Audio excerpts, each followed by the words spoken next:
បាទជំរាបសួរពុកម៉ែបងប្អូនទាំងគ្នាបាទឥឡូវជួបជាមួយពួកយើងជាថ្មីម្ដងទៀតហើយគឺវីដេអូទី2ដែលយើងសន្យាថាយើងនឹងបង្ហាញទី2នេះគេហៅថាវិធីបែបផ្លូវកាត់បាទគឺងាយលឿនបាទសម្រាប់អ្នកដែលអត់ទាន់មានពេលវេលាបាទហើយចំពោះវិធីទី2នេះចំពោះគេហៅថាបន្លែគឺយើងប្រើដដែលណាបងប្អូនណាគឺយើងប្រើដដែលទេអត់មានផ្លាស់ប្ដូរអីទេគឺយើងផ្លាស់ប្ដូរតែគ្រឿងផ្សំបាទគឺយើងប្រើតែ3មុខនេះទេណាបងប្អូនណាគឺយើងមានជាមួយនឹងប្រភេទទឹកញ័រភ្លាបាទយើងមានជាមួយនឹងប្រភេទទឹកប្រហុកក៏ដូចជាទឹកក្រូចឆ្មាទឹកក្រូចឆ្មាខ្មែររបស់យើងបាទហើយចំពោះទឹកក្រូចឆ្មានេះគឺសម្រាប់បន្ថែមបាទសម្រាប់បន្ថែមតាមពិតទៅចំពោះទឹកត្រីដែលផ្សំគ្រឿងរួចស្រេចនេះគឺល្មមរួចហើយប៉ុន្តែសម្រាប់បងប្អូនដែលគាត់ចូលចិត្តរសជាតិរៀងដិតដូចថាជាទូទៅបើនៅម្ដុំខ្ញុំស្រុកខ្ញុំជាទូទៅបើញ័រភ្លាគឺចូលចិត្តរសជាតិរៀងដិតថារសជាតិជូរប្រៃផ្អែមហឹរនេះគឺជាប្រភេទទឹកក្រូចឆ្មាគឺទឹកក្រូចឆ្មាសុទ្ធតែម្ដងអត់មានលាយជាមួយនឹងសារធាតុអ្វីចូលបន្ថែមទេបាទគឺជាផលិតផលកូនខ្មែររបស់យើងស្នាដៃកូនខ្មែរពិតតែម្ដងបាទហើយក៏ជាផលិតផលក្នុងស្រុកសូមបងប្អូនគាំទ្រទាំងអស់គ្នាចង់បានក្រូចឆ្មាបាទដែលជាក្រូចឆ្មាខ្មែរសុទ្ធបាទអាចតំណតំណងបានតាមเพจបាទបងប្អូនទាំងអស់គ្នាណាសូមបញ្ជាក់ណាចំពោះវិធីទី2ដែលគេថាវិធីផ្លូវកាត់នោះគឺយើងអត់ត្រូវការប្រភេទអស់នេះទេគឺស្ករអំបិលប៊ីចេងហ្នឹងគឺយើងអត់ត្រូវការទេបាទទឹកប្រហុកបាទហើយគឺយើងយកចេញណាបងប្អូនណាអាចយកចេញបាទបងប្អូនមុននឹងចាប់ដើមគឺមិនភ្លេចទេបាទជាមួយនឹងគេហៅថា hypoclean ឬក៏ hypochlorous បាទគឺមានតួនាទីសំខាន់ណាបាទដើម្បីការពារថាសម្រាប់មេរោគបាទសម្រាប់មេរោគដើម្បីធានាបាននៅសុវត្ថិភាពម្ហូបអាហារចា hypoclean គឺល្អសម្រាប់ការធ្វើអនាម័យខ្លាំងមែនទែនសុវត្ថិភាពចាអនាម័យគឺ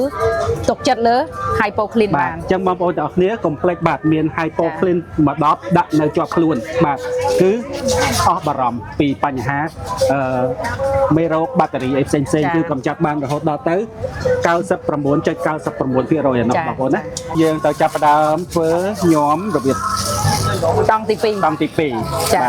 បងប្អូននេះគឺជាបន្លែគ្រប់មុខគឺយើងបានអូសូនរួចហើយបងប្អូនណាបាទគឺយើងធ្វើតាំងពីព្រឹកបាទអញ្ចឹងមកដល់ពេលនេះគឺអត់ទាន់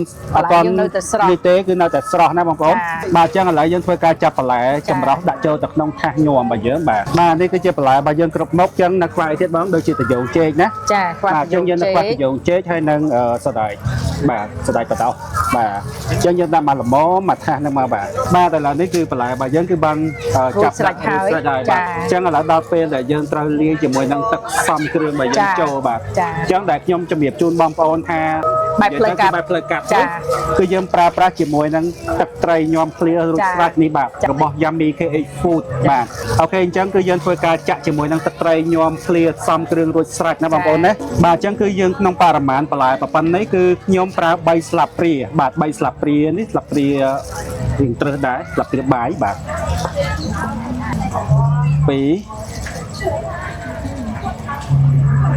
អូខេ3សម្រាប់បងប្អូនដែលចូលចិត្តរបៀបដូចថាប្រហុកណាព្រោះធម្មតាញ័រភ្លាគឺគេត្រូវការទឹកប្រហុកអាចចោលបានទេព្រោះដើម្បីបង្កើនគេថាបង្កើនក្លិនបង្កើនរសជាតិបាទអញ្ចឹងសម្រាប់ទឹកប្រហុកនេះគឺជាទឹកប្រហុកប្រេនកូនខ្មែររបស់យើងគឺប្រេន Yummy KH Food បាទហើយក៏យើង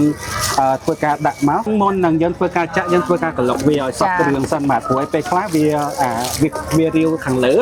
បាទអញ្ចឹងយើងធ្វើការក្លុកបន្តិចទៅបាទហើយចង់បញ្ជាក់បងប្អូនថាសម្រាប់ទឹកប្រហុកនេះគឺអត់មានធំក្លិនពេកទេគឺមកល្មមគឺមិនសម្រាប់អ្នកអត់ចូលចិត្តញ៉ាំប្រហុកក៏អាចញ៉ាំបានដែរធ្វើការចាក់ទឹកប្រហុកចំនួន1ស្លាបព្រាបាទអញ្ចឹងសម្រាប់បងប្អូនដែលចូលចិត្តគេហៅថាប្រហុកណារសជាតិដាក់តិចច្រើនហើយតាមចំណង់ចំណូលចិត្តអញ្ចឹងទៅណាបាទប៉ុន្តែខ្ញុំប្រើតែ1ស្លាបព្រាទេបាទអូខេបងប្អូនសម្រាប់បន្លែគឺយើងបានរៀបចំរួចហើយបាទឥឡូវនេះគឺចូលដល់វគ្គសំខាន់របស់យើងគឺតាក់ទងជាមួយនឹងអាម៉ាល់បាទបងប្អូនអានេះខ្ញុំបញ្ជាក់តិចណាតាក់ទងជាមួយនឹងអាម៉ាល់នេះគឺជាអាម៉ាល់ព្រៃធម្មជាតិបាទឃើញថាខ្ចីស្រស់តែម្ដងបាទហើយអាម៉ាល់នេះផងដែរគឺទទួលបាន sponsor ពីផ្ទះស្ដេចឃ្មុំបាទពុកម៉ែបងប្អូនចង់ញ៉ាំជាមួយនឹងឃ្មុំឬក៏អាម៉ាល់ឬក៏ប្រភេទសត្វផ្សេងទៀតអាចកំងបានពីផ្ទះស្ដេចឃ្មុំណាបងប្អូនណាអញ្ចឹងឥឡូវនេះគឺយើងធ្វើការដាំទឹកដើម្បីស្រស់អាម៉ាល់បាទទឹករបស់យើងគឺ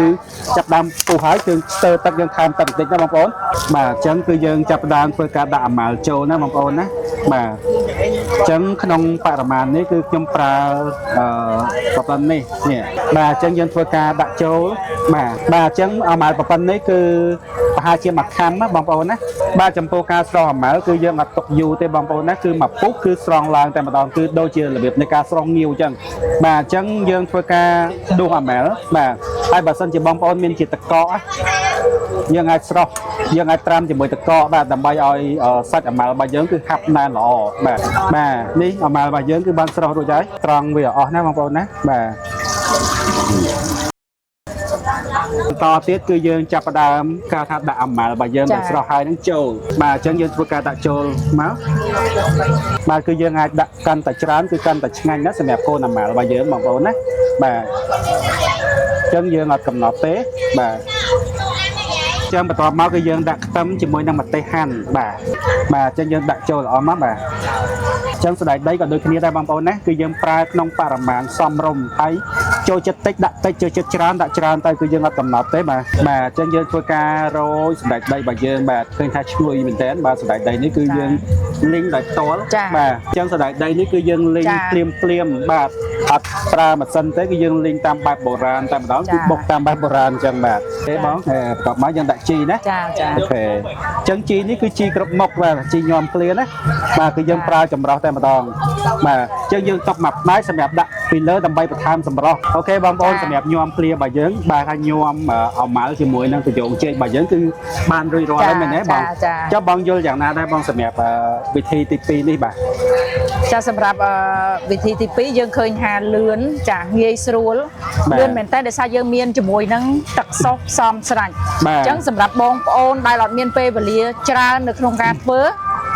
អាចធ្វើវិធីនេះបានបាទហើយជាពិសេសវីដេអូនេះក៏ផ្ញើជូនជាពិសេសសម្រាប់បងប្អូនជាពិសេសគឺស្ត្រីមេផ្ទះឬក៏បងប្អូនដែលគាត់អត់ចេះធ្វើម្ហូបណាបាទអញ្ចឹងអត់ចេះធ្វើម្ហូបក៏អាចធ្វើបានដែរជាមួយនឹងវិធីនេះគឺងាយស្រួលលឿនហើយអត់ចំណាយពេលវេលាច្រើនទេបាទគឺបងប្អូនចង់ញ៉ាំគ្រាន់តែមានទឹកសោះដែលខ្ញុំបង្ហាញជូននឹងប៉ុណ្ណឹងគឺអាចធ្វើបានចំណេញពេលវេលាណាបាច់ចាំទៅដើរផ្សារទិញមុំតាបានមែនទេពេលខ្លះទិញបានហើយធ្វើបានហើយដល់ពេលហើយអត់ជឿជាក់ថារសជាតិមិនពេលខ្លះធ្វើហើយញ៉ាំអត់កើតបងភ្លក់ជួយដាក់បន្ទូដល់គ្នាណាបាទ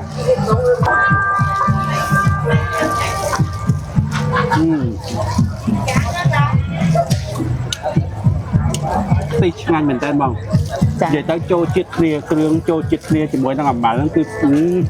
បែបតែម្ដងតែសម្រាប់ខ្ញុំរសជាតិប៉ុណ្ណេះគឺនៅស្ទើរជូរបន្តិចបាទដល់បងធ្វើម្ដងណាបាទចាងាញ់តែសម្រាប់ខ្ញុំចង់ឲ្យបន្ថែមជាមួយនឹងរសជាតិក្រូចឆ្មាបន្តិចទៀតចង់ឲ្យជូរទៀតតាមប៉ុន្តែចិត្តអត់ខុសគ្នាអញ្ចឹងគាត់អ្នកកំពង់ចាមខ្ញុំអ្នកកប៉ោតអញ្ចឹងចូលចិត្តរបៀបដិតដូចគ្នាបាទអញ្ចឹងអូខេតោះឥឡូវយើងបន្ថែមជាមួយនឹងថាទឹកក្រូចឆ្មាកូនខ្មែរស្នាដៃកូនខ្មែរឲ្យជាក្រូចឆ្មានៅក្នុងស្រុកបាទហើយសូមបញ្ជាក់ថាទឹកក្រូចឆ្មានេះគឺជាប្រភេទទឹកក្រូចឆ្មាសុទ្ធនិយាយទៅគឺក្នុងស្រុកយើងតែម្ដងអត់មានលាយសារធាតុទុកឲ្យបានយូរឬក៏លាយសារធាតុអីដើម្បីបង្កើនបរិមាណនោះទេអញ្ចឹងកុំភ្លេចជួយគ្រប់គ្រងផលិតផលកសិផលជាតិរបស់យើងទាំងអស់គ្នាបងប្អូនណាបាទតោះឥឡូវយើងធ្វើការចាក់បងសុំវែកមួយបងអូខេអញ្ចឹងខ្ញុំប្រើនិយាយទៅធ្វើកន្លះវែកអីម៉ាណាបាទនេះទឹកក្រូចឆ្មារបស់យើងបងប្អូនណាបាទយើងធ្វើការចាក់ទឹកក្រូចឆ្មារបស់យើងចូលមកបាទអញ្ចឹងយើងធ្វើការច្បល់ញោមរបស់យើងបាទចុងក្រោយបាទនិយាយទៅមុតតែម្ដងបងប្អូនណានិយាយទៅទឹកក្រូចឆ្មានេះគឺដាក់តែបន្តិចទៅជូរល្អមែនតើបាទហើយឈ្ងុយបាទថែមបងប្អូនបាទអូខេបងប្អូនវិធីធ្វើញោមអាម៉ាល់ជាមួយនឹងត្រយងចេកគឺបានរួចរាល់ហើយបាទចំពោះវិធីទី1វិធីទី2បងប្អូនចូលចិត្តវិធីមួយណាជ្រើសរើសបានណាបាទអញ្ចឹងសូមអរគុណបងប្អូនទាំងអស់គ្នាដែលបានទស្សនាវីដេអូរបស់ពួកយើងតាំងពីដើមរហូតដល់ចប់បាទកុំភ្លេចជួយគាំទ្រចុច like និង share វីដេអូទាំងអស់គ្នាបាទសូមអរគុណសូមជម្រាបលាបាយបាយ